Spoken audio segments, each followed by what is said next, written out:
Namaskar, Jai Shri Krishna. Enunciating text 23 and text 24 of chapter 2, Remembrance of Lord Krishna of 3rd canto of status quo of Srimad Bhagavatam. Text 23. Aho Bakiyama Stana Kalakutam Jigham Sa Yapaya Yadapya Sadhavi Lebhe Gatim Dhatriuchitam Tato Anyam Kamava Dayalum Sharanam Vrajem. Alas, how shall I take shelter of one more merciful than he who granted the position of mother to a she-demon Putna, although she was unfaithful and she prepared deadly poison to be sucked from her breast.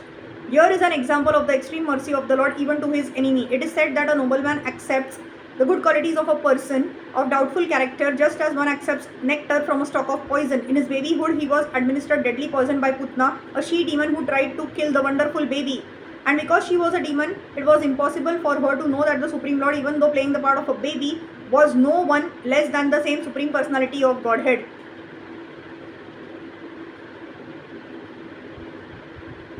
His value as the Supreme Lord did not diminish upon his becoming a baby to please his devotee Yashoda. The Lord may assume the form of a baby or a shape other than that of a human being, but it doesn't make the slightest difference. He is always the same Supreme.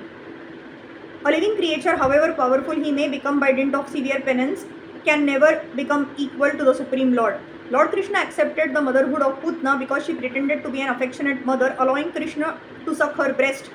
The Lord accepts the least qualification of the living entity and awards him the highest reward. That is the standard of his character. Therefore, who but the Lord can be the ultimate shelter? Text 24. मन्ये असुरान भागवतां स त्रयोधीशे समरंभ मार्गाभिनिविष्ट चित्तान ये समयुगे अचक्षत तारक्षपुत्र मम से सुनाभा युधमा पतंतम. I consider the demons who are inimical toward the Lord to be more than the devotees, because while fighting with the Lord, absorbed in thoughts of enmity, they are able to see the Lord carried on the shoulder of Garud, the son of Taraksha Kashyapa, and carrying the wheel weapon in his hand.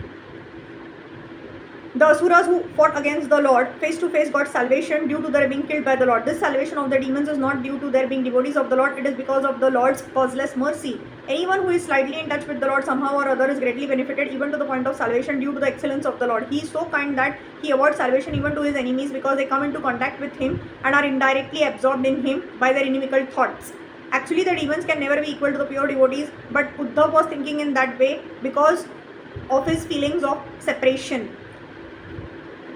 He was thinking that at the last stage of his life, he might not be able to see the Lord face to face as did the demons. The fact is that the devotees who are always engaged in the devotional service of the Lord in transcendental love are rewarded many hundreds and thousands of times more than the demons by being elevated to the spiritual planets where they remain with the Lord in eternal blissful existence. The demons and impersonalists are awarded the facility of merging into the Brahmajyoti effulgence of the Lord, whereas the devotees are admitted into the spiritual planets. For comparison, one can just imagine the difference between floating in space and residing in one of the planets in the sky. The pleasure of the living entities on the planets is greater than that of those who have no body and who merge with the molecules of the sun rays. The impersonalists, therefore, are no more favored than the enemies of the Lord. Rather, they are both on the same level of spiritual salvation.